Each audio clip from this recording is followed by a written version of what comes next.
Mic पास में क्यों नहीं है? यह लेख 100 से 150 शब्दों का होना चाहिए। ध्यान रहे कि यह सत्य पर आधारित हो, ना कि किताबों से रटा हुआ। आप सब तैयार हो? आपका समय शुरू होता है।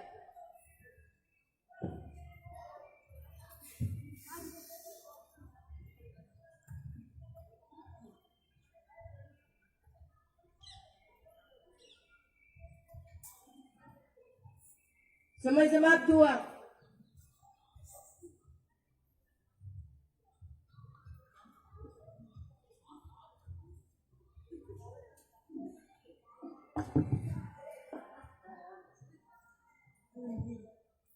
उम्मीद करता हूँ कि तुम सब बच्चों ने अच्छा लिखा होगा। इसका परिणाम मैं तुम्हें कल सुनाऊंगा।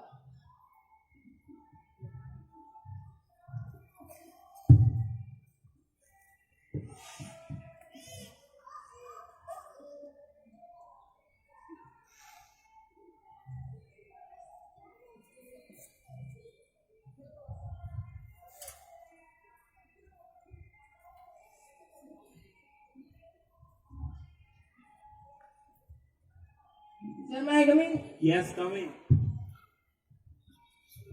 आइए मिस्टर राकेश, आप बहुत परेशान लग रहे हो।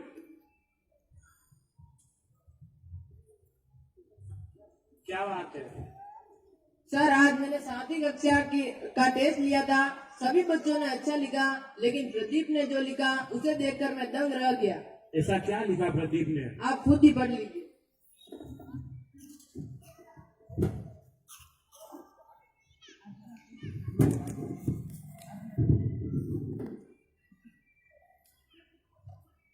मेरे प्रिय दादा दादी, मेरा नाम प्रदीप है। मैं कक्षा 7वीं का विद्यार्थी हूँ। मैं अपने दादा दादी से बहुत प्यार करता हूँ और वो भी मुझसे बहुत प्यार करते हैं। मेरी दादी अक्सर मुझे राजा रानी व परियों की कहानी सुनाती है और मेरे दादाजी मुझे मेरे पापा के बचपन की बातें बताते हैं और कहते हैं कि मैं भी उन्हीं की तरह शरारती हूँ।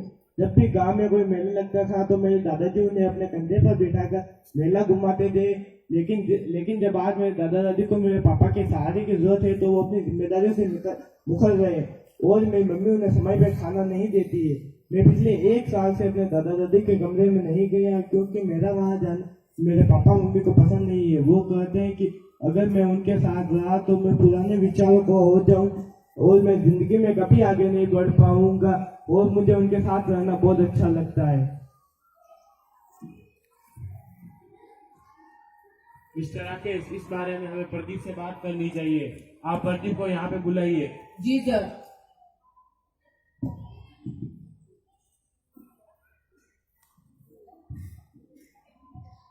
सर, यस, कम इन। आओ प्रदीप बेटा, तुम कैसे हो? मैं ठीक हूँ सर। और तुमने जो ये निबंध लिखा, क्या ये सत्य है? यस सर, मैं कभी झूठ नहीं बोलता हूँ। कूल डाउन, मैं तुम्हारी परेशानी को समझ सकता हूँ। अब तुम ज्यादा दिन अपने दादा दादी से दूर नहीं रहोगे। Okay sir. तुम जाओ क्लास में। मिस्टर राकेश, इस बारे में प्रदीप के पिताजी से बात करनी चाहिए। जी सर। उनको यहाँ पे बुलाइए।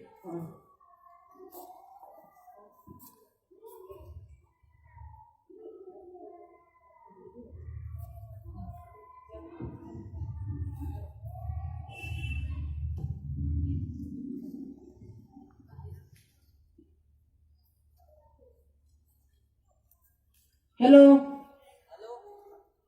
हाँ, कौन? मैं प्रदीप का क्लास टीचर बोल रहा हूँ। बोलिए सर, क्या बात, कोई चिंता की बात है?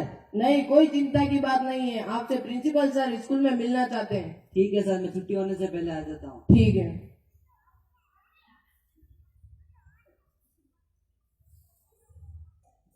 आई कम इन सर? यस, कम इन। नमस्ते सर। आइए मिस्टर शर्मा, बैठिए। क्या बात है सर, आपने मुझे बुलाया? क्या प्रदीप ने कोई शरारत की स्कूल में? नहीं, प्रदीप ने कोई शरारत नहीं की है। हमारे स्कूल में एक नया नियम बना है जिसके बारे में आपको परिचित कराना था। क्या नियम है सर?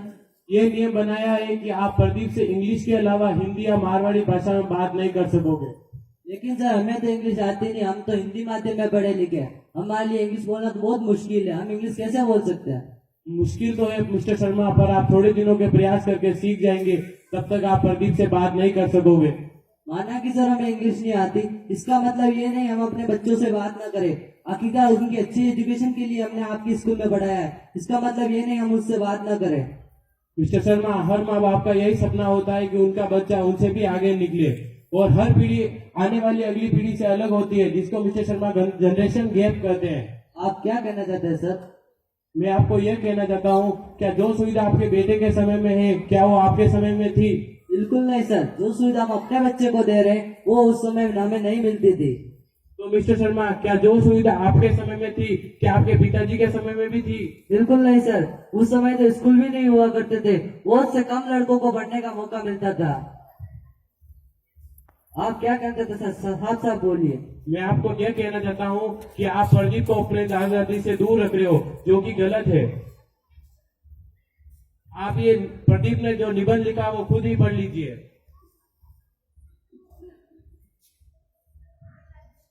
मेरा नाम प्रदीप है, मैं कक्षा 7वीं का विद्यार्थी हूँ। मैं अपने दादा दादी से बहुत प्यार करता हूँ, वो भी मुझसे बहुत प्यार करते हैं। मेरे दादाजी मेरे पापा की बचपन की शरारतों के बारे में कहते हैं कि जब भी गांव में कोई मेला लगता था तो मेरे दादाजी उन्हें अपनी गोद में बिठाकर पूरा मेला घुमाते थे, और जब खेल खेल में मेरे पापा को चोट लग जाती तो मेरे दादाजी उन्हें गोद में उठाकर चुप कराते थे। लेकिन जब आज मेरे दादा दादी को मेरे पापा के सहारे की जरूरत है तो वो अपनी जिम्मेदारी से मुकर रहे हैं।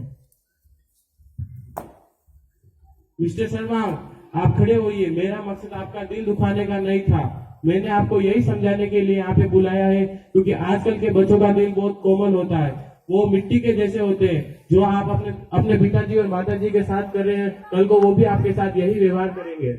बस कीजिए सर, मुझे अपनी गलती का एहसास हो गया है, मैं आपसे माफी मांगता हूँ। मिस्टर शर्मा, आप मुझसे माफी मत मांगिए, आप जाके अपने पिताजी से माफी मांगिए। ठीक है सर, मैं अपने माता पिता से माफी मांगता हूँ, और मैं आपसे वादा करता हूँ कि मैं आज के बाद प्रदीप को उसके दादा दादी से मिलने के लिए नहीं रोकूंगा। चलो, मैं भी चलता हूँ। आप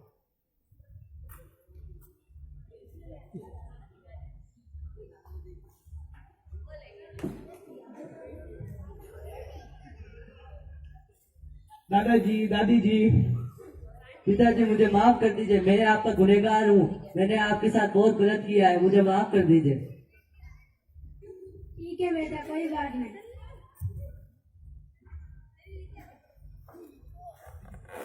इस नाटक से हमें यह शिक्षा मिलती है कि हमें अपने बड़े बुजुर्गों का आदर करना चाहिए और उनका अपमान नहीं करना चाहिए। धन्यवाद।